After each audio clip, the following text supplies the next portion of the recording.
Gênesis, capítulo 11. Vamos ler o Gênesis 11. Já vão abrindo aí, a gente já vai ler em sequência. Apocalipse 21. Gênesis 11 e Apocalipse 21. Palavra do Senhor.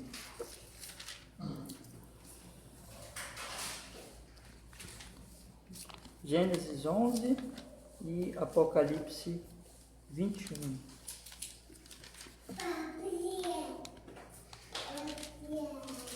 Diz a palavra do Senhor. E era toda a terra de uma mesma língua, de uma mesma fala, e aconteceu que, partindo eles do Oriente, acharam um vale na terra de Siná, e habitaram ali. E disseram uns aos outros: Eia, façamos tijolos, queimemo-los bem. E foi-lhes o tijolo por pedra e o betume por cal. E disseram: Eia, edifiquemos nós uma cidade, uma torre, cujo cume toque nos céus, e façamos-nos um nome, para que não sejamos espalhados sobre a face de toda a terra. Então desceu o Senhor para ver a cidade e a torre que os filhos dos homens edificavam. E o Senhor disse: Eis que o povo é um, e todos têm uma mesma língua. E isto é o que começam a fazer agora. E agora não haverá restrição para tudo o que eles intentarem fazer.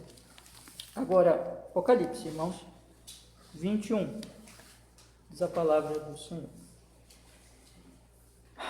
E vi um novo céu e uma nova terra, porque já o primeiro céu e a primeira terra passaram, e o mar já não existe. E eu, João, vi a santa cidade, a nova Jerusalém, que de Deus descia do céu, preparada como uma esposa, adornada para o seu marido.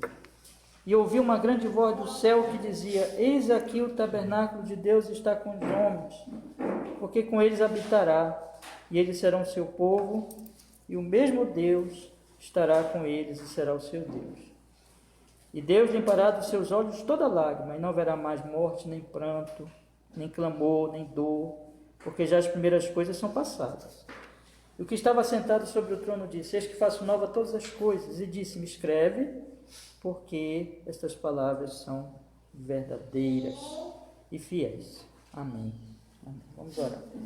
Pai, nos dá a sua bênção, nos dá a sua palavra nesta manhã, que este estudo bíblico, pelo Espírito do Senhor, pela graça do Senhor, possa nos edificar, nos fortalecer, Senhor, na Tua verdade. Nós possamos entender sobre este assunto tão importante que vamos tratar nesta manhã, Senhor, e também com relação aos estudos anteriores, que, unidos, Senhor, pela Sua graça, possa nos fortalecer, nos edificar em toda a verdade do Santo Evangelho. Em nome de Jesus oramos assim e agradecemos. Amém.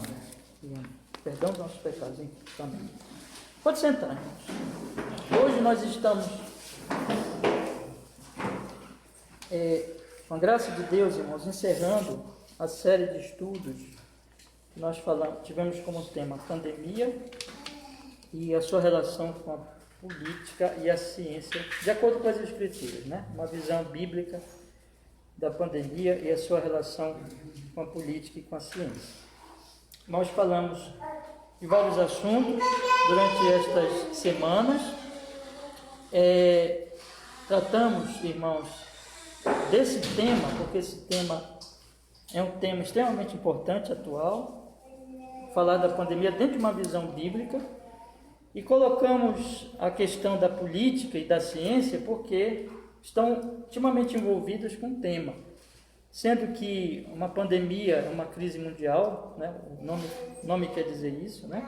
Uma doença que se espalha pelo mundo, e uma doença grave, sendo que as autoridades são chamadas para tomarem atitudes de combate, de prevenção, de luta contra essa enfermidade, e elas vão fazer isso baseadas na ciência, que é o conhecimento que Deus dá ao homem para enfrentar as doenças, né? Então nós temos que, biblicamente falando, a pandemia, vamos colocar assim, eu acho que eu nem falei isso ainda, mas biblicamente falando, pandemia, ela está profetizada, né? Jesus profetizou que haveriam doenças, que haveriam todas essas coisas. E pandemia, então, ela cumpre um propósito divino, né? Então Deus, até nisso, nas doenças, nos males, Ele está cumprindo um propósito.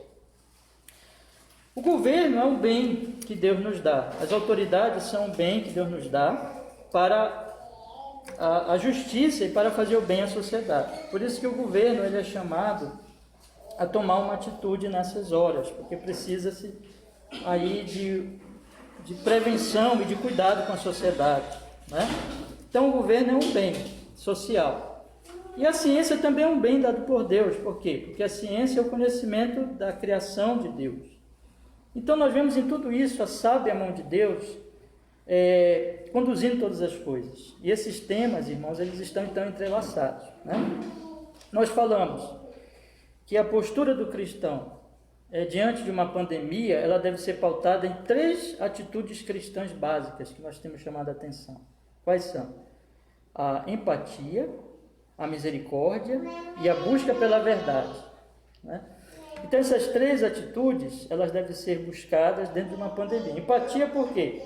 Porque a Bíblia diz, chorai com os que choram. Então você vai sentir o sofrimento, sentir a dor dos outros. E é uma dor real, uma dor que está na humanidade, que está aí no mundo. Misericórdia, porque você vai tomar atitudes que venham ao menos diminuir essa dor. Então isso é atitude também cristã. E verdade, porque dentro de uma pandemia é essencial nós sabermos a verdade sobre o que está acontecendo. Então, vamos dizer assim, as 3 características cristãs, elas estão se relacionadas à questão da pandemia. Agora, nós falamos, irmãos, nós temos abordado que exatamente nesses 3 aspectos, os cristãos, de uma maneira geral, têm falhado, ou seja, têm falhado na empatia, têm falhado na misericórdia e têm falhado na busca pela verdade. Por quê? Porque a questão da pandemia, ela foi, vamos dizer assim, capturada pela questão da ideologia política, de forma que os cristãos passaram a raciocinar não de forma bíblica, mas de forma ou à direita ou à esquerda. E dentro do campo atual que nós temos visto hoje, especialmente à direita, né?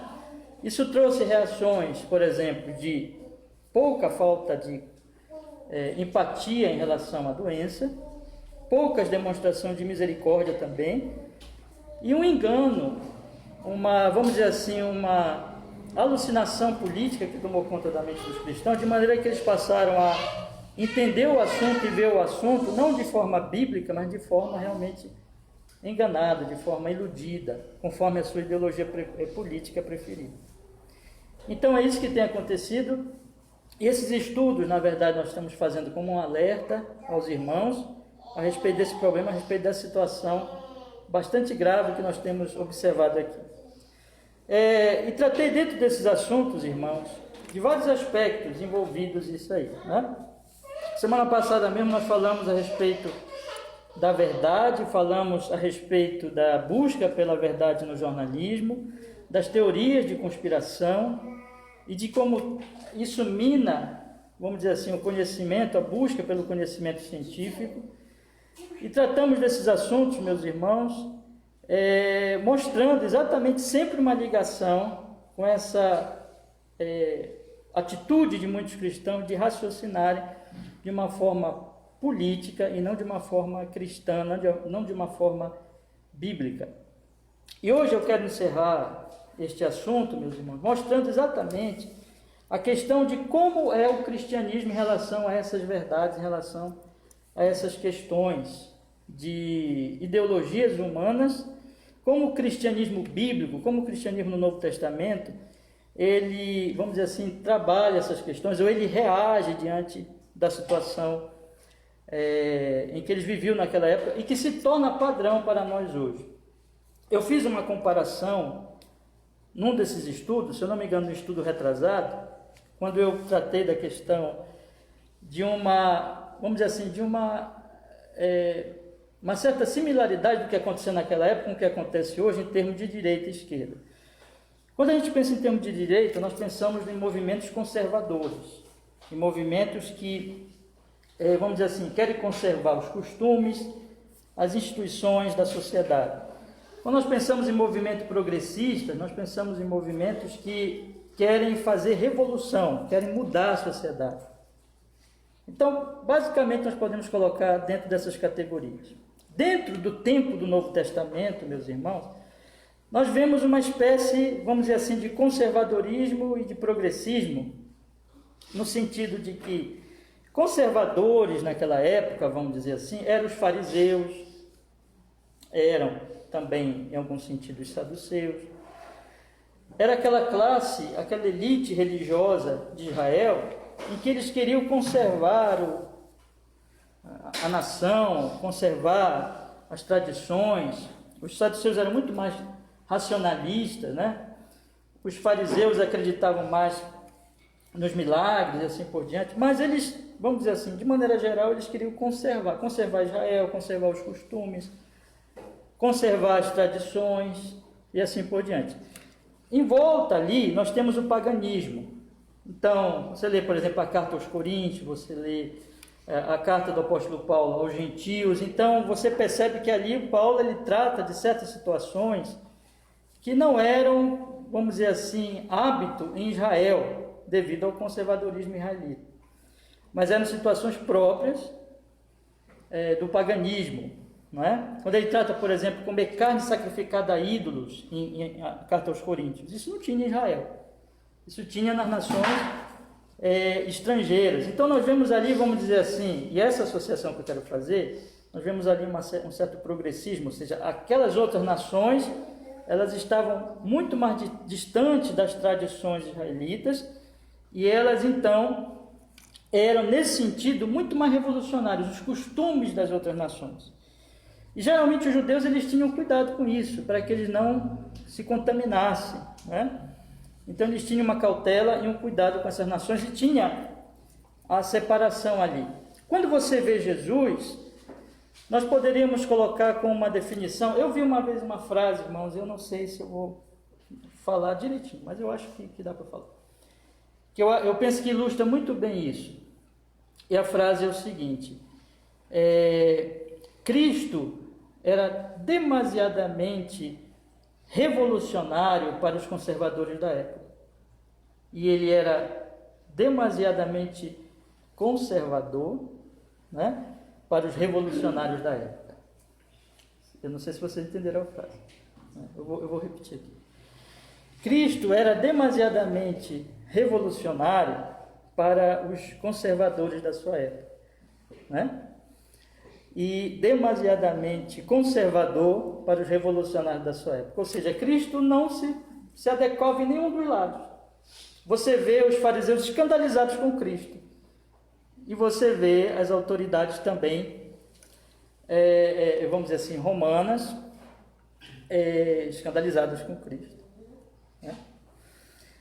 As atitudes de Cristo, quando você vê certos aspectos ali da história sagrada, né? Então, Cristo não se adequa a nenhum campo nem outro. Cristo ele é acima disso, porque Cristo é a verdade. Porque em ambos os campos, seja conservador, seja mais revolucionário, existem três coisas que nós abordamos também nesses estudos. Quais são? Existem ídolos, existem mentiras e existem assassinatos. Então, em ambos os lados, ídolos são glorificados, são elevados, e em ambos os lados, mentiras são ditas para preservar esses ídolos. Em ambos os lados, o assassinato é promovido de uma maneira ou outra. Você vê então assassinos, pessoas promovendo a morte do lado romano, e você vê pessoas promovendo a morte do lado judaico. Você vê mentira do lado romano, você vê mentira do lado judaico. Você vê ídolos do lado romano, você vê ídolos do lado judaico. Mas apenas Cristo rompe isso, e ele traz o quê? Ao conhecimento do Deus verdadeiro, ele traz a verdade em todos os sentidos, não só espiritual, mas sentido físico, material, social, e você vê Cristo promover a vida em todos os sentidos também, espiritual e material. Então, isso forma, meus irmãos, uma compreensão, um entendimento de que não havia adequação de Cristo nem com um lado nem com o outro. Eu vou repetir, ele era extremamente revolucionário para um fariseu, por exemplo. Ele comia com publicanos, né? Ele era extremamente conservador para um pagão. Ele era um homem casto, ele era um homem puro, ele era um homem sexualmente puro, né? Só para dar um exemplo, ele não se adequava a nenhuma cultura humana, seja mais conservadora, seja mais progressista. Quando você entra em Atos dos Apóstolos, você vê exatamente a mesma coisa. Ou seja, você vê os apóstolos, a igreja primitiva, ela no início, ela começou dentro de um círculo mais judaico, ela começou em Jerusalém. Vocês lembram o que diz Atos 1:8? Mas recebereis poder, descer sobre vós o Espírito Santo, ok, irmãos? Ser minhas testemunhas, tanto de Jerusalém, como em toda a Judéia, Samaria, até os confins da terra. Então começou mesmo na Judéia e começou mesmo na capital, que era Jerusalém. Mas a partir dali, meus irmãos, nós notamos já ali que o povo cristão, ele está meio fora é um peixe fora d'água. É uma cultura diferente, é um povo diferente. Eles eram considerados no início como mais uma seita judaica, e os romanos não criaram muitos problemas com eles no início, porque para eles era mais uma seita judaica, não é? Mas desde o início eles começaram a se contrapor, logo no iniciozinho, com as autoridades judaicas. Por quê? Porque eles começaram a pregar Cristo, e Cristo tinha sido morto há pouco tempo pelas autoridades judaicas. Eles começaram a denunciar as autoridades judaicas pela morte de Cristo. Isso então começou a causar um problema com os judeus. E aí, irmãos, apesar de muitas e muitas similaridades com os judeus, eles frequentavam as sinagogas dos judeus. Eles tinham a mesma lei deles do Antigo Testamento, o mesmo texto deles era o texto dos judeus. Basta você pegar a carta aos Hebreus, basta você pegar os Evangelhos. Quantas vezes eles citam o Antigo Testamento? A mesma lei dos judeus. Eles tinham muitos costumes dos judeus. Eles guardavam um dia santo como judeus. Então, as similaridades eram muito grandes, mas ainda assim, eles começaram a ter problemas com os judeus. Eles começou a ter ali, meus irmãos, vamos dizer assim, uma oposição judaica, porque os judeus, desde o início, já perceberam, esse povo não é dos nossos. Esse povo, ele não lê na nossa cartilha, esse povo é diferente de nós. De forma, meus irmãos, que eles começaram a ser perseguidos. Posteriormente, começaram a ser perseguidos também pelo império, também pelos pagãos. Vocês devem conhecer um pouquinho a história de Nero, que se fala de Nero, né? Eles começaram a ter problemas, meus irmãos, com as autoridades romanas, mas em nenhum momento eles se adequaram a um ou a outro. Eles eram um povo fora, vamos dizer assim, de uma bolha, fora de uma caixa. Eles eram um povo fora de uma situação, meus irmãos, que estava ali. Eu estou vendo agora aqui que está em 15% só aqui do Maurício, tomara que dê certo. Então, era uma situação, meus irmãos, bastante complicada, uma situação bastante ali difícil para o povo de Deus, vivendo ali naquela circunstância, naquela luta, né? Será que carregando ele carrega? Dá um jeitinho, Maurício, para mim, para ver um carregador, uma extensão, alguma coisa, irmão, por favor. Vai acabar aqui, eu não quero perder a gravação. Então, é uma situação difícil, complicada para o povo da igreja naquela época, irmãos. Esses padrões se repetiram ao longo da história, de maneira que quando a igreja ela teve quando o Espírito Santo agiu mais na igreja, vamos dizer assim, e quando a igreja foi mais fiel às Escrituras Sagradas, ela não se adequava a nenhuma cultura da sua época, não tem como, mesmo mais conservadora, mesmo mais progressista. Isso sempre teve nas épocas, sempre teve, vamos dizer assim, movimentos, tá? Movimentos que queriam preservar as culturas da época, movimentos que já queriam mudar as culturas da época, nações, na medida que elas iam se relacionando com as outras nações, tinha sempre um grupo na nação que dizia, não, vamos preservar a nossa cultura, os outros, não, vamos ir modificando a nossa cultura. E aonde o cristianismo chegou, e aonde ele, vamos dizer assim, proclamou o evangelho e foi a religião, digamos, do Espírito Santo, de Deus, da palavra, ele não se adequou nunca. Uma das coisas também que vai se mostrar na história é que quando o cristianismo exerceu uma certa oposição, sempre ali não se colocando do lado político, nem de um lado nem de outro, mas se colocando como uma nação, vamos dizer assim, como um povo diferente, como um povo que estava ali avaliando todas as coisas, não teve, irmãos, como eles se adequarem a um posicionamento político por si. Vamos dizer, o que eu quero dizer é o seguinte, não teve como, quer dar um focinho aqui? Não teve como, só vocês ligarem aqui, cadê?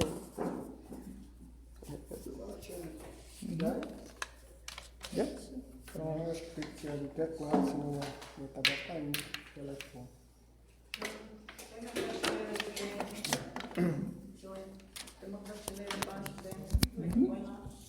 Tá. Deixa aqui mesmo. Deixa aqui mesmo. Tem jeito, você não vai ficar. Posso? Tá, meu irmão, muito obrigado. Tá carregando? Sei que sim. Tá ligado. Então vamos lá. Então, continuando, o que eu estava falando, deixa eu voltar aqui. Então, aonde eles chegaram, nunca o cristianismo, quando ele estava funcionando bem, ele usou de algum artifício político para se impor. Nunca. Quando ele fez isso, não era mais cristianismo, né? Mas ele influenciou a sociedade, ele foi influenciando a sociedade, inclusive influenciando a questão política. Então a questão o cristianismo nunca se adequa, esse é o ponto que eu quero chamar a atenção dos irmãos. Dentro do Novo Testamento e dentro da história da igreja, o cristianismo nunca se adequa a uma cultura, seja mais conservadora, seja mais progressista, e ele nunca usa o poder político para se impor, quando ele está funcionando bem, quando ele é um real cristianismo. Quando ele não é, quando ele já está se desfazendo dentro da verdade, já está se transformando em outra coisa, aí ele capitula. E geralmente ele capitula em que sentido? Ele cede no sentido cultural, ele começa a ceder ou a um conservadorismo puro e simples, ou a um progressismo, e ele começa a usar os poderes governamentais para se impor, né? Saindo do padrão do Novo Testamento, saindo do padrão das Escrituras Sagradas. A minha denúncia esses dias, meus irmãos, é que muitos cristãos estão capitulando, eles estão tomando atitudes que são de um lado cultural, mas nesse momento mais à direita, mais conservador, né? E estão achando também, porque essas coisas vêm sempre juntas, que eles precisam da política para se impor, que há uma necessidade urgente de nós termos esse candidato, de nós termos esse partido, de nós termos esse lado político para que o cristianismo se imponha. Esse veneno e esse, vamos dizer assim, esse entendimento e essa compreensão das coisas que tem tomado conta dos cristãos é o alvo da minha denúncia nesses estudos, e é o que eu quero mostrar para vocês, que isso é extremamente perigoso. A reforma, eu digo aos irmãos, a reforma protestante, ela foi contra isso em essência, e a reforma atual que está acontecendo no Brasil, através da influência de livros puritanos, de obras puritanas, de obras de Calvino, de obras de Lutero mesmo, de outros reformadores, que é uma coisa muito bonita que tem acontecido ao longo das últimas décadas, e que tem surgido igrejas batistas reformadas, por exemplo, entre a nossa, é um fruto desse movimento. Eu digo aos irmãos, e essa é a minha denúncia, e é por isso que eu estou fazendo esses estudos, está ameaçado daqui para frente por esse princípio, por esse pensamento, porque nós estamos começando a sair daquilo que é a verdadeira reforma, que é uma volta aos princípios do Novo Testamento, e estamos começando a flertar, estamos começando, vamos dizer assim, a um certo paquera, e algumas vezes nem mais paquera, mas até namoro e casamento com esse tipo de ideia, com esse tipo de pensamento. Isso vai minar a reforma, meus irmãos. Isso vai desidratar de uma tal forma a reforma ao longo dos anos, e eu quero dizer isso aos irmãos, e essa tem sido a minha preocupação, que vai tirando o foco de Cristo, que vai tirando o foco do Evangelho, que vai tirando o foco da verdadeira, vamos dizer assim, trabalho da Igreja de Cristo nesse mundo, e vai colocando como se nós precisássemos defender um lado cultural e como se nós dependêssemos demasiadamente de um lado político. O que acontece, e o que a palavra de Deus vai mostrar, como as coisas acontecem, como Deus, Ele opera as transformações pelo poder do seu Espírito, agindo através da igreja, operando através da sua igreja, meus irmãos. O que vai acontecer é que dentro da sociedade humana existe o princípio de Babel e o princípio da Nova Jerusalém. Dentro desse contexto é que o Senhor, Ele vai agir no mundo, na humanidade atual. Ou seja, existe o princípio de Babel no mundo. Babel é a cidade símbolo nas Escrituras como uma cidade rebelada, como uma cidade idólatra, como uma cidade que não ama Deus, como uma cidade em que as pessoas tomam o governo nas suas mãos. É a cidade de Adão, podemos dizer assim. É a cidade da autonomia humana. É a cidade em que os homens dizem, vamos fazer uma torre e vamos construir um nome para nós. Vamos melhorar o mundo, ou vamos nos proteger, vamos nos beneficiar. Só que esse benefício, ele é pela força humana. Esse princípio de Babel está por todas as Escrituras e está denunciado nas Escrituras. Você vai ver, por exemplo, Babilônia, Babel é Babilônia, né?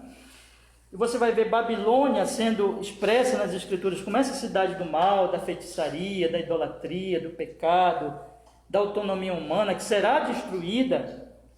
Mas nós temos o princípio da Nova Jerusalém, que é a igreja, que é a cidade do grande rei, que descerá do céu, que vencerá, e que ela, de certo sentido, vamos dizer assim, quando a Bíblia diz também que nós somos peregrinos e que nós não somos desse mundo, aqui a Bíblia está dizendo, não, vocês não são de Babel. Vocês não pertencem a essa sociedade corrompida. Vocês são um povo que, vocês estão no mundo, o mundo é de Deus no sentido da criação e da providência, e do que o Senhor continua sendo Deus, mesmo nesses tempos de Babel, mas vocês não são de Babel. E vocês estão indo para a cidade do grande rei, vocês estão indo para Jerusalém, vocês estão indo para esse lugar prometido, né? Então, meus irmãos, é a luta entre Babel e Jerusalém. É a luta entre o dragão e a igreja. É a luta constante que a igreja tem que enfrentar. E a igreja, continuamente, ela é tentada a se voltar para Babel e a se tornar Babel. E quando ela se torna Babel, ela não é mais igreja. A igreja, ela é o povo peregrino. A igreja é o povo da Jerusalém celestial. É o povo do grande, vamos dizer assim, é o Israel. É aquele Israel peregrino em direção a Canaã. Aquilo tudo ali na Bíblia ilustra isso, né? São tipos dessa peregrinação e dessa luta da igreja. É um povo que luta contra as nações pagãs, no sentido de não contra as pessoas, mas contra Babel, contra os princípios de Babel. é um povo que não pode se adequar a Babel. E em Babel existem conservadores e progressistas. Em Babel existe tudo. Existe gente que quer conservar coisas em Babel. E existem pessoas que querem mudar Babel. Mas continua sendo Babel. Nunca é Jerusalém nova. Sempre é Babel. Sempre se quer conservar alguma coisa em Babel, mas o que se quer conservar isso em Babel sempre é idolátrico, sempre é um ídolo. Sempre, quando se é revolucionário, se quer revolucionar Babel, mas para adorar outro ídolo. Sempre em que se quer ser conservador em Babel, se quer, vamos dizer assim, mentir para conservar o ídolo que já está ali presente. Sempre que quer ser revolucionário em Babel, se mente para trocar de ídolo. Mas é tudo mentira. Sempre que se quer ser conservador em Babel, se mata em nome do ídolo, mentindo. Sempre que quer ser revolucionário em Babel, se mata também para buscar um novo ídolo, mentindo. Irmãos, isso é histórico. Isso é bíblico, inclusive. Mas o cristianismo é Nova Jerusalém. O cristianismo é adorar ao único Deus, buscar a verdade continuamente para que esse Deus seja conhecido e sempre trabalhar pela vida das pessoas em todos os sentidos, meus irmãos, material e espiritual. Então, Cristo é demasiadamente conservador para o revolucionário. Cristo é demasiadamente revolucionário para o conservador. Cristo não se adequa nem de um lado nem de outro. O cristianismo é a mesma coisa. O cristianismo é demasiadamente revolucionário para o conservador. O cristianismo é demasiadamente conservador para o revolucionário. Espero não ter errado nenhum, mas trocar nenhum nome aí. Mas é isso que acontece. Então, meus irmãos, nós somos cristãos. O meu esforço em todos esses estudos foi dizer assim: cuidado, porque dentro do movimento evangélico brasileiro, e digo com muita tristeza, dentro do movimento reformado, nós tem um veneno de Babel. Tem um veneno de que nós estamos entendendo que precisamos defender uma posição cultural e uma posição política para que o cristianismo prevaleça. E isso não é verdade. Por isso eu li com os irmãos aqui Gênesis e li com os irmãos Apocalipse. Mas agora eu quero ler com vocês Atos, capítulo 6 em diante. Leia a sua Bíblia comigo, por favor.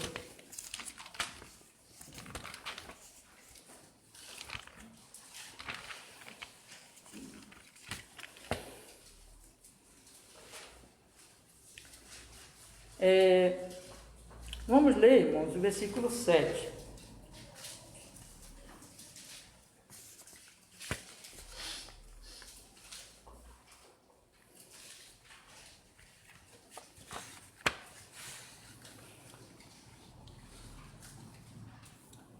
E crescia a palavra de Deus, capítulo 6, versículo 7. E crescia a palavra de Deus, e em Jerusalém se multiplicava muito o número dos discípulos, e grande parte dos sacerdotes obedecia à fé. Observe que a palavra crescia, se multiplicava, e até sacerdotes obedeciam à fé. Isso é uma grande coisa. Observe que ele diz, e grande parte dos sacerdotes obedecia à fé. Isso ele destaca. Por quê? Porque isso era um milagre. Porque isso, a sociedade romana e a cultura romana, que era, vamos dizer assim, a conservadora da época, ela era muito avessa ao cristianismo. E só uma obra de Deus, só na medida que a palavra de Deus ia crescendo, e só na medida que o evangelho ia se expandindo, que essas pessoas se voltavam para o cristianismo. O que se destaca, meus irmãos, é que elas estavam fora desse campo e que elas foram trazidas para o cristianismo. E aí nós temos Estevão. Alguns, ou como diz aqui, grande parte, né, dos sacerdotes obedeciam à fé, mas não todos. E nós temos Estevão. Quem é Estevão? Você lembra quem é Estevão, né? Estevão é o primeiro Mártir da igreja, né? Primeiro mártir da igreja. E Estevão, então, ele além de um diácono, né? Ele era um pregador da palavra e a Bíblia o elogia demasiadamente, né? Veja o que a Bíblia diz aqui, vamos ler o versículo 8. E Estevão, cheio de fé e de poder, fazia prodígios e grandes sinais entre o povo. Levantaram-se alguns que eram da sinagoga chamada dos libertinos, e dos sirineus, e dos alexandrinos, e dos que eram da Cilícia e da Ásia, e disputavam com Estevão, e não podiam resistir à sabedoria e ao espírito com que falava. Então subornaram os homens para que dissesse: ouvimos-lhe proferir palavras de blasfemas contra Moisés e contra Deus. E excitaram o povo, os anciãos, os escribas, investindo contra eles, e o arrebataram e o levaram ao conselho. E apresentaram falsas testemunhas que diziam: este homem não cessa de proferir palavras blasfemas contra este santo lugar e a lei, porque nós lhe ouvimos dizer que esse Jesus Nazareno há de destruir este lugar e mudar os costumes que Moisés nos deu. Então todos os que estavam assentados no conselho, fixando os olhos nele, viram o seu rosto como o rosto de um anjo. É interessante, meus irmãos, que Estevão, ele se colocou aqui como um homem, pregador da palavra de Deus, argumentando, como diz aqui no versículo 10, e não podiam resistir à sabedoria e ao espírito com quem falava. Por quê? Por causa da verdade. O cristianismo e os pregadores do evangelho, eles pregam a verdade. Essa verdade é irresistível. Essa verdade não tem argumento contra a verdade. A verdade, ela é irresistível. A palavra de Deus, ela é a verdade. Então eles não podiam resistir à palavra de Deus e ao espírito com que falava. Então, quando não se resiste, se suborna e se apela à mentira. Então vejam que o povo que tinha mais similaridade com os cristãos nesse momento, podemos dizer, portanto, os conservadores desse momento, eles subornam, eles mentem, eles apresentam falsas testemunhas no versículo 13, porque enquanto o evangelho e o cristianismo ele apresenta sempre a verdade, as culturas, meus irmãos, e o que é, repito, de Babel, vem com as mentiras e vem com os enganos. E essas mentiras são para proteger um ídolo, porque aqui agora eu quero avançar um pouquinho. Qual era a acusação deles? A acusação deles era, vamos olhar aqui, meus irmãos, o versículo 11. Subornaram os homens que disseram: ouvimos-lhe proferir palavras blasfemas contra Moisés e contra Deus, contra a lei e contra o Deus da lei. Depois ele em seguida diz assim,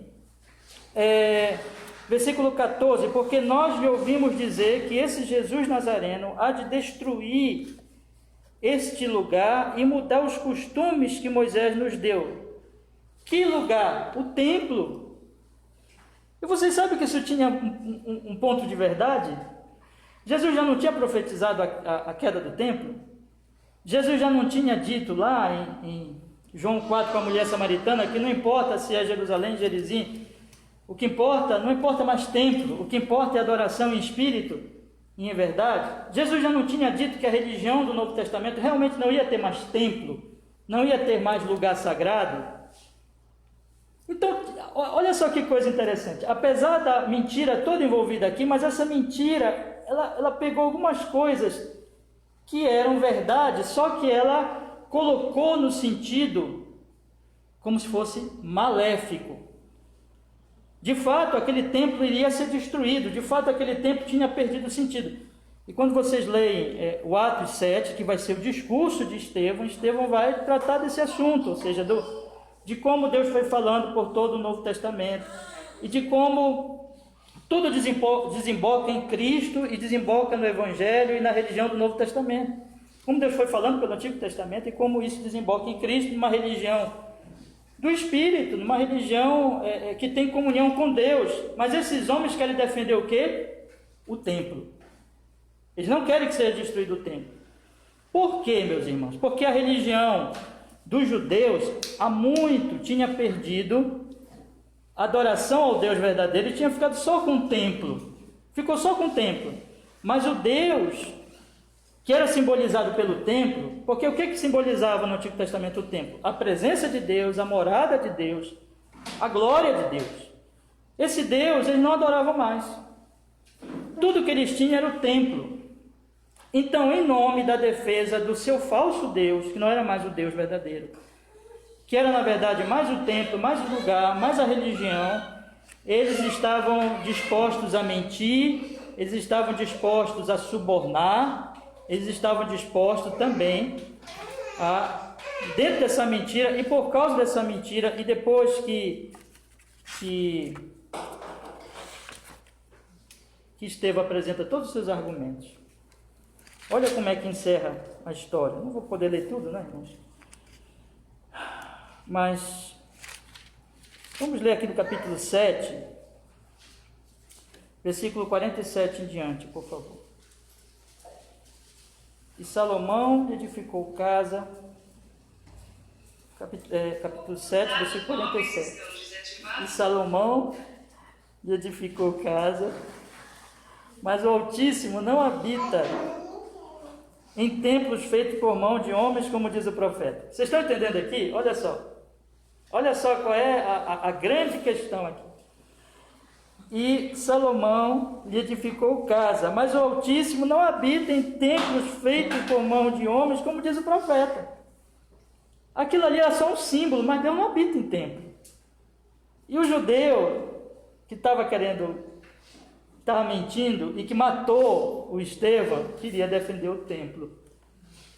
A religião judaica era a religião do templo, não era a religião de Deus, não era a religião da glória. Mas isso era o que, irmãos? Preste atenção. Tradição. Tradição. Havia uma tradição. Essas pessoas eram extremamente o que? Conservadoras. Conservadoras. Estevão é o revolucionário da história. Estevão diz, olha, acabou o tempo. É revolucionário. Cristo é muito revolucionário, demasiadamente para o conservador. Porque Cristo não se adequa à tradição idólatra. Cristo é revolucionário, no sentido de que ele vem e ele traz uma mensagem que para o conservador é revolucionária. Quando eu disse aqui, né, irmãos? Mas na medida que nós vamos vendo o evangelho chegar nas cidades pagãs e chegar, especialmente com Paulo, nos ídolos pagãos, aí, irmãos, ele vem e traz o Deus de Israel, e traz o Deus defendido pelo verdadeiro povo judeu, e diz assim, olha, esses ídolos aí são falsos, são criações humanas, vocês têm que voltar e crer no Deus antigo, no Deus verdadeiro. Aí, na medida que o evangelho vai chegando entre os povos que eram revolucionários, digamos assim, que tinham mudado a religião ao longo da história, que tinham se tornado politeístas, idólatras, e ele vai apresentando o antigo Deus, a antiga mensagem, a antiga palavra. Aí eles são vistos como extremamente diferentes, porque eles são muito o que, irmãos? Nesse sentido, conservadores. Eles são muito conservadores para aqueles revolucionários pagãos. Eles não se adequam a ninguém. Eles não se adequam a ninguém. Eles são sempre, vamos dizer assim, do contra. Eles são sempre opositores, seja de uma coisa, seja de outra. Mas o que ocorre aqui, meus irmãos, é que essa proclamação e esse anúncio do Evangelho e essa implementação do cristianismo é, portanto, sempre num certo sentido, né? Não se adequa a nenhuma cultura, é contra, portanto, cultural, nesse sentido, e ela, no sentido dos ídolos e tanta coisa que existe ali nessas culturas, seja de um lado, seja de outro, e ela vai transformando as culturas. Mas como é que ela vai transformando as culturas? Fazendo com que as pessoas se voltem para Deus, fazendo com que as pessoas elas deixem os seus ídolos e fazendo com que elas então sejam pessoas da verdade e sejam pessoas que promovam a vida no próximo e deixam os seus assassinatos e deixam toda a promoção da morte, seja de um lado ou de outro, porque os conservadores aqui chegam e dizem assim: olha, vamos ver o que eles fazem, meus irmãos. Aí o Estevão é duro com eles. Vamos continuar lendo. Versículo 49, o céu é o meu trono, e ele cita o profeta, né? O estrado dos meus pés, que casa me edificareis, diz o Senhor, ou qual é o lugar do meu repouso? Porventura não fez a minhas mãos todas as coisas? Homens de dura cerviz, incircuncisos de coração e ouvido, vós sempre resistis ao Espírito Santo, assim vós sois como os vossos pais, o qual dos profetas não perseguiram vós. Vós sois como vossos pais. Vós estão fazendo o que é tradicional. Isso é tradicional. É tradicional se voltar contra os profetas. É tradicional matar os profetas. É conservador matar os profetas. Vós sois iguais aos antigos. Entende, irmãos? Aqui ele está dizendo: olha, vocês têm feito o que é normal dentro da cultura judaica, dentro do judaísmo falso, sem Deus. Aí ele continua assim: até mataram os que anteriormente anunciaram a vinda do justo, do qual vós fostes traidores e homicidas. Vocês tradicionalmente negam a verdade, tradicionalmente matam. Vocês tradicionalmente negam o que é correto, justo e bom, e tradicionalmente matam. Vocês são, podemos dizer assim, conservadores, mas vocês, como conservadores, por toda a vida de vocês e por toda a história de vocês, vocês têm idolatrado, vocês têm mentido, vocês têm matado. Vocês adoram falsos deuses, vocês matam os que trazem a verdade, porque vocês querem a mentira.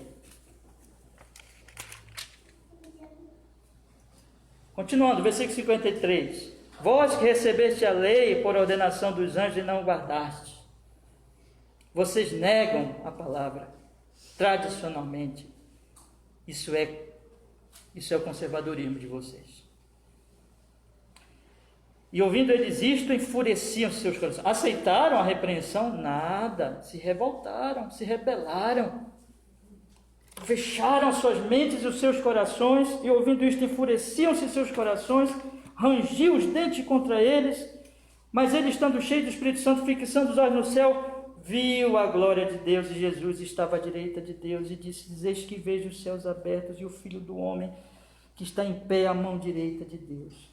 Mas eles gritaram com grande voz e taparam os ouvidos: não queremos ouvir isso. Não queremos ouvir de que ele está vendo Cristo. Não queremos ouvir a verdade. Nós queremos ser conservadores, tradicionais, defender os nossos ídolos e matar esse revolucionário Estevão, que vem aí com uma mensagem nova de destruir o nosso templo.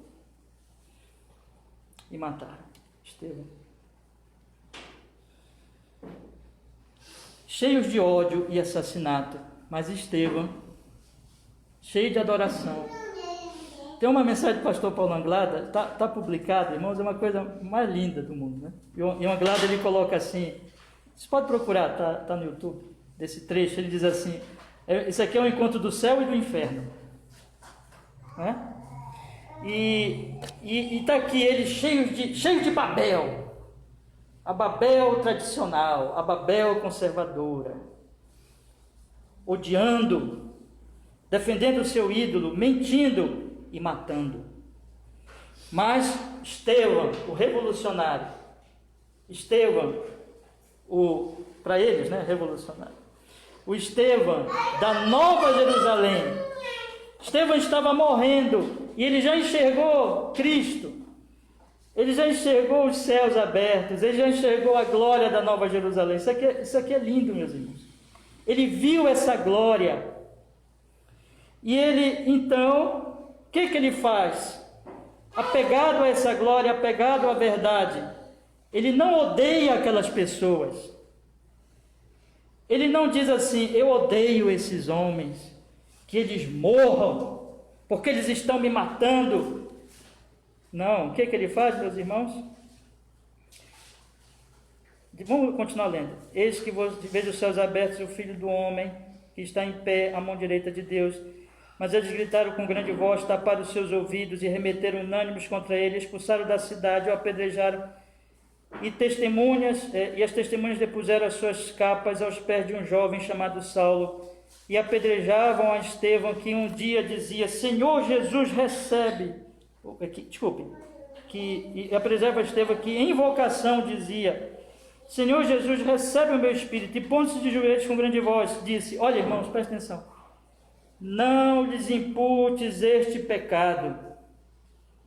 E tendo dito isto, adormeceu. Senhor, tem misericórdia desses loucos, obcecados pelo seu tradicionalismo religioso.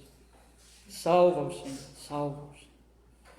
Não sabemos dos outros, irmãos, mas teve um ali que foi salvo, que Lucas faz questão de destacar na história, que ele diz aqui no versículo 58, na segunda parte: e as testemunhas depuseram as suas capas aos pés de um jovem chamado Saulo. E aí, irmãos, Saulo depois vai se converter, mas eles não odiaram Saulo. Estevão morreu orando por Saulo, mas Saulo estava lá odiando Estevão. As culturas se odeiam. A Bíblia mostra que judeus odeiam gentios, gentios odeiam judeus, judeus odiavam cristãos, cristãos amavam judeus. É diferente. O cristianismo, irmãos, o cristianismo não se adequa.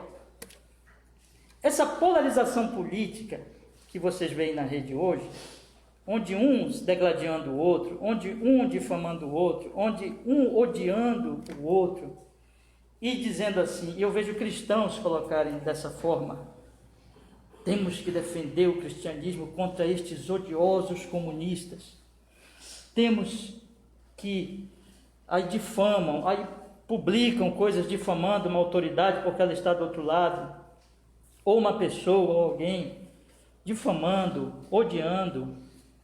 Estes rótulos, se você é mais à direita, você chama o outro de comunista. Se você é à esquerda, você sabe, né? Chama o outro de quê? Fascista. Irmãos, isso não é novo na Terra, isso sempre existiu. Agora, isso não é cristianismo, gente. Quando as pessoas elas começam a ir para esse lado, é o que eu estou lhe dizendo, o veneno de Babel já está ali operando o seu poder naquele organismo, vamos dizer assim. A pessoa não está como Estevão, ela está como os que mataram Estevão. Vamos matar Estevão porque ele é revolucionário. É muito triste. É muito triste. Porque isso é Babel, gente. Isso é Babel. Eu não tenho que odiar comunista. Seja lá o que for que você esteja querendo dizer que você chama alguém de comunista, se alguém chamar de comunista a pessoa. Seja o que for que queira se dizer. Não tenho que odiar ninguém. Eu tenho que amar e proclamar o Evangelho. Eu não tenho que aceitar o erro dele. Eu não tenho que como Estevão fez, eu não tenho que dizer a verdade a ele. Eu digo a verdade, mas eu digo a verdade em amor. Eu digo a verdade no espírito do Evangelho, não no espírito da esquerda ou da direita, do conservadorismo ou do progressismo, porque isso tudo aí é ódio, gente. Isso tudo é ódio. Isso tudo é apego a ídolos e cheio de ódio. Então, o que nós estamos vendo no Brasil é que esse veneno de Babel invadiu o arraial, vamos dizer assim, cristão, evangélico, reformado. E minará esse arraial, porque isso não é evangelho. E detonará por dentro, a não ser que as pessoas acordem, a não ser que as pessoas se despertem e a não ser que as pessoas digam, não queremos isso, isso não tem parte conosco. Nós vamos agir como Estevão, nós vamos agir conforme a palavra de Deus, nós vamos agir conforme as Sagradas Escrituras e não conforme essas pessoas. O que aconteceu depois da morte de Estevão, irmãos? Vamos ler a partir do capítulo 8, versículo 1, diz a palavra de Deus. E também Saulo consentiu na morte dele, e fez-se naquele dia uma grande perseguição contra a igreja que estava em Jerusalém, e todos foram dispersos pelas terras da Judeia e de Samaria, exceto os apóstolos. E uns homens piedosos foram enterrar Estevão e fizeram sobre ele grande pranto. Choraram pela morte de Estevão. E Saulo assolava. Veja que diz que ele consentia com a morte dele. E assolava a igreja, entrando pelas casas, arrastando homens e mulheres, encerrando na prisão, mas os que andavam dispersos iam por toda parte e anunciavam a palavra. Seja conservadorismo, seja progressismo, seja... E eu queria destacar isso agora, irmãos. Qual é o método da Nova Jerusalém e o método de Babel? Eu entro no outro ponto agora. Qual é o método de Babel e qual é o método da Nova Jerusalém? Como é que Babel se implanta? Babel se implanta pela mentira e pela imposição. Vocês percebem que o que está envolvido aqui, tanto no capítulo 7 como no capítulo 8, são as duas coisas. Como é que Babel se implanta?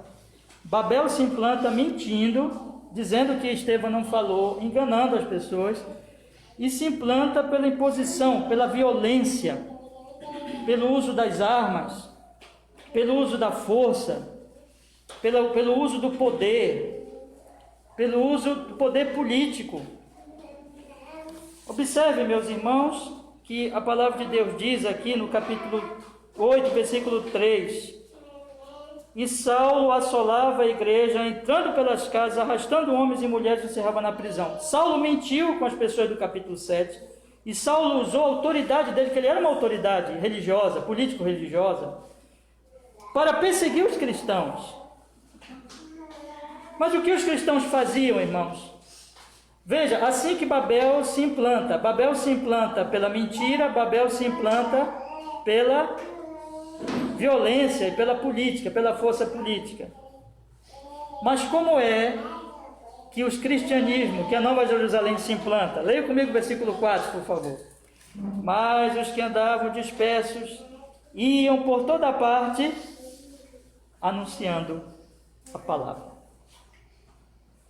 Então Babel se implanta pela mentira e pela política. Jerusalém se implanta pela proclamação do Evangelho e pela piedade prática. Porque enquanto há ódio em Babel, enquanto há assassinato em Babel, a oração de Estevão em Jerusalém celestial. Enquanto há morte em Babel, há choro por Estevão na Jerusalém celestial, a piedade prática, há amor prático. Os cristãos se destacavam por duas coisas no Novo Testamento, e assim que eles foram implantando a Jerusalém celestial. Não pela força da mentira, como fazia Babel. Não pela força das armas e da política, como fazia Babel. Mas pela força da proclamação do Evangelho, pela instrumentalidade da proclamação do Evangelho e de uma vida piedosa, geradas ambas pelo Espírito Santo, que iam levando o Evangelho e que finalmente converteram homens como Saulo. E que revolucionaram, que transformaram a vida desse homem. Não foi, em nenhum momento, pensaram assim: vamos usar as armas da política, precisamos demasiadamente da política para implantar o evangelho, para espalhar a palavra. Não, meus irmãos. Na verdade, quem fazia isso era Babel. Olha o capítulo 9, versículo 1. Capítulo 9, agora versículo 1.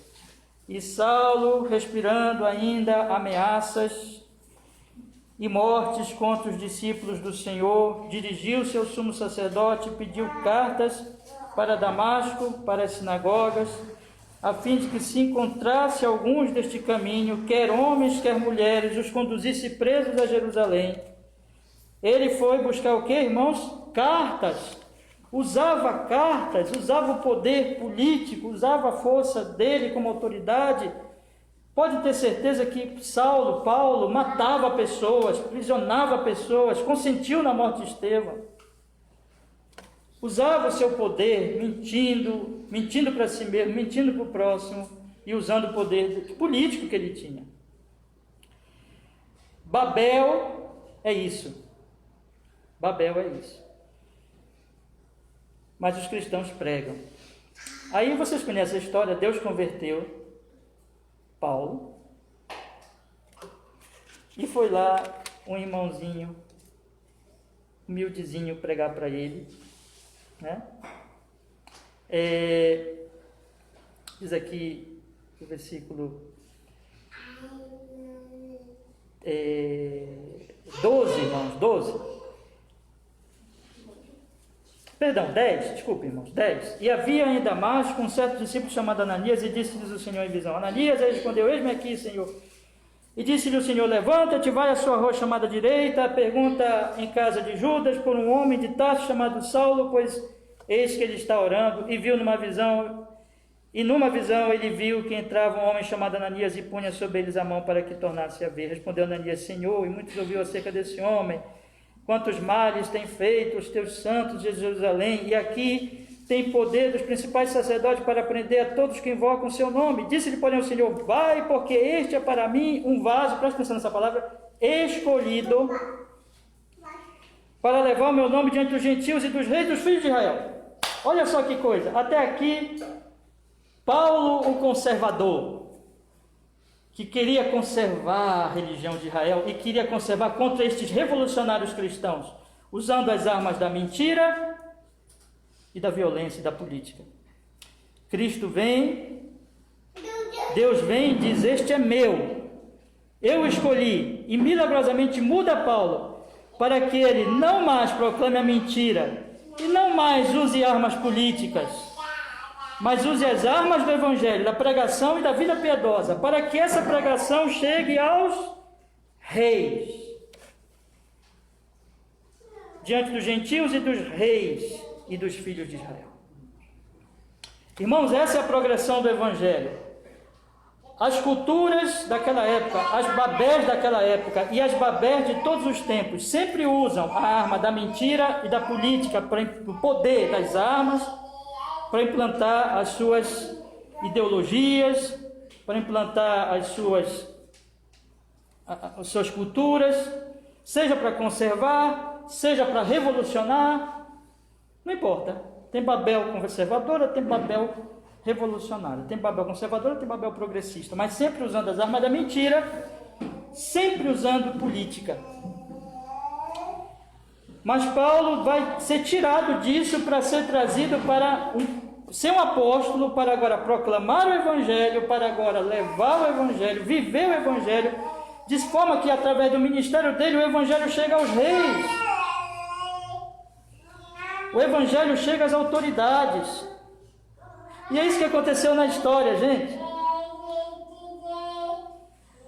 Isso aconteceu nos tempos do Novo Testamento. O Evangelho foi crescendo, que mudou a política.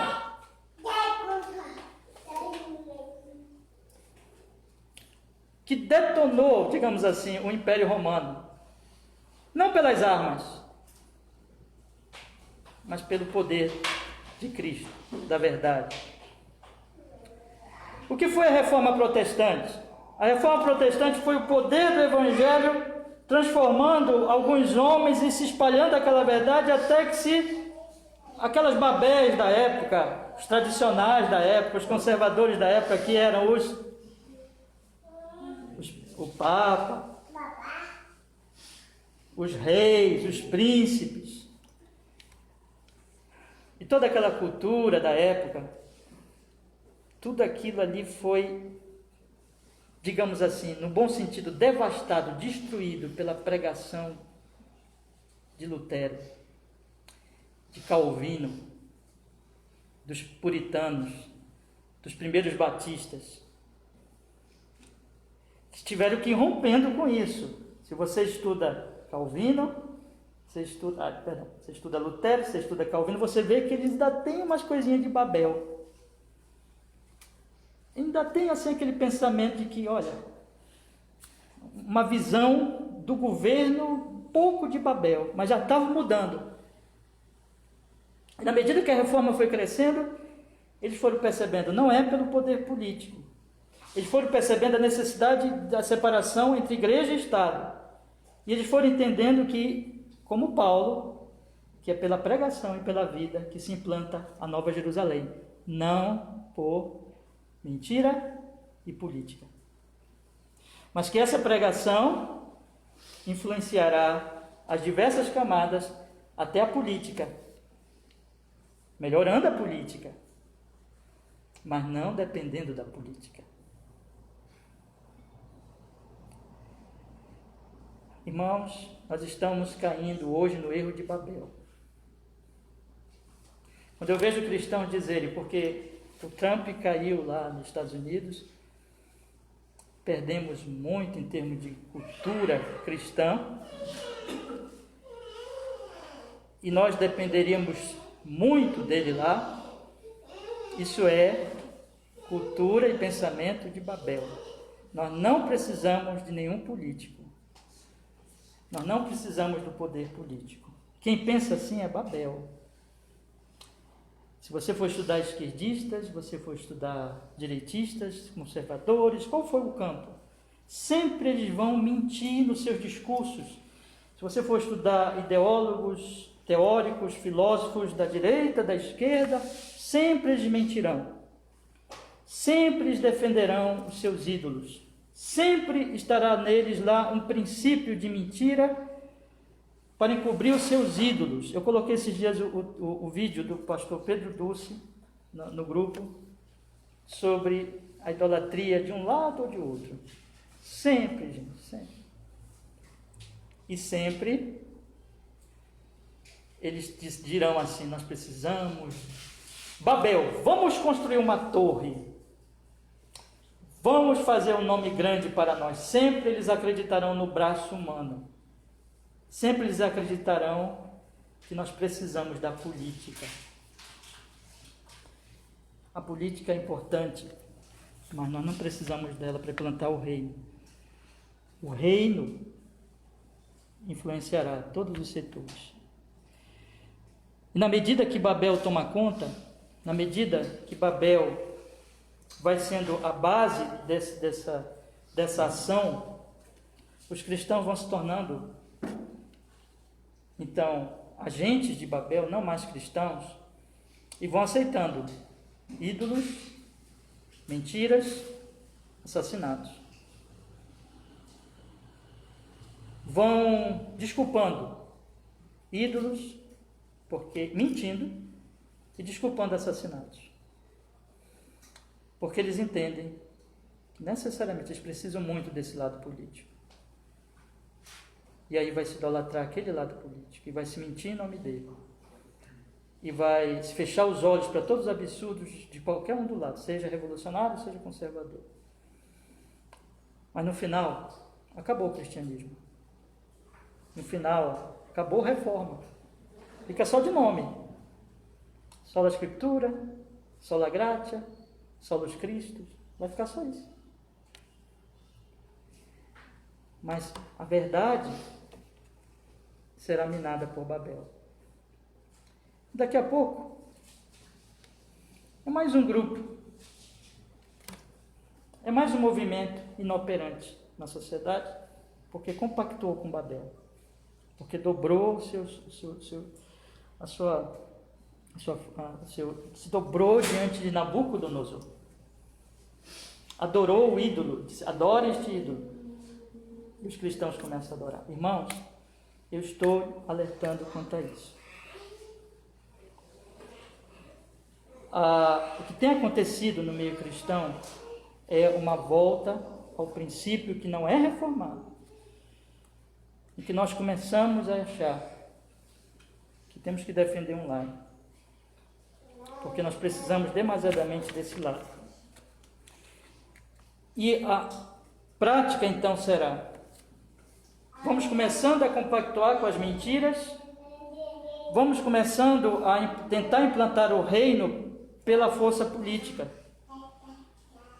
Nós precisamos desta pessoa, ou desse partido, ou deste lado. Nós necessitamos, é por aqui que nós vamos implantar. Nesse ambiente haverá então ódio ao outro lado, porque é Babel. Haverá mentiras, difamações, palavrões. A pessoa será então taxada ali, como eu coloquei essas questões, comunista ou fascista. Tudo isso é Babel. Tudo isso, meus irmãos, não tem princípio, não tem base no cristianismo. O chamado das Escrituras hoje para todos nós é: vamos voltar ao método de Jerusalém, que não é pela força política nem da mentira, mas proclamando a verdade, anunciando o puro evangelho de Cristo Jesus, não compactuando com nenhuma mentira, denunciando qualquer mentira e entendendo, meus irmãos, que não é pela força da política, mas proclamando o evangelho e vivendo conforme o evangelho, compreendendo que na medida que a palavra de Deus se espalha, a palavra de Deus ela é proclamada, aí a sociedade vai sendo transformada, vai sendo modificada. Você vê aqui que os cristãos então foram pregando, e Saulo foi convertido, e reis ouviram o evangelho, e a palavra de Deus foi se espalhando, a sociedade ela foi transformada. Eu queria encerrar então hoje, irmãos, lendo Mateus capítulo 7. Perdão, Mateus capítulo 5.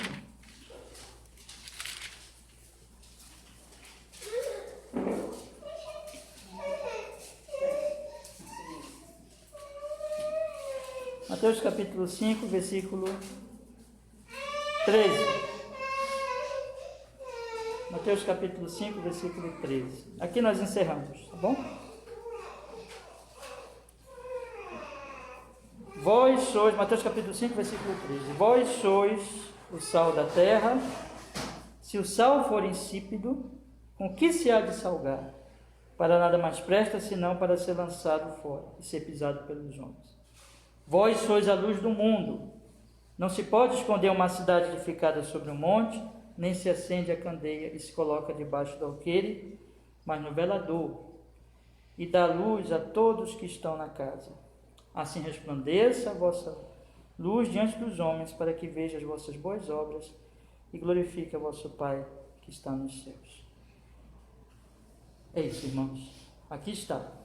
A Jerusalém Celestial, ela é, vamos dizer assim, implantada, a Igreja de Deus, pelo método bíblico, de ser sal, de ser luz. Deus nos abençoe. Vamos orar? Obrigado, Senhor, pela Tua palavra, e que nós possamos, por Sua misericórdia, por Sua graça, ser, meu Deus, este sal e este luz, e sair, pedimos, deste princípio de Babel, e agirmos como a Jerusalém Celestial, que está sendo, Senhor, na verdade, implantada, os cidadãos do céu, que o Teu nome santo, glorioso, maravilhoso, seja cada vez mais, Senhor, resplandeça através de nossas vidas, e muitos venham te conhecer por nosso testemunho, por nossa vida, e sejam assim salvos. Em Jesus oramos e agradecemos.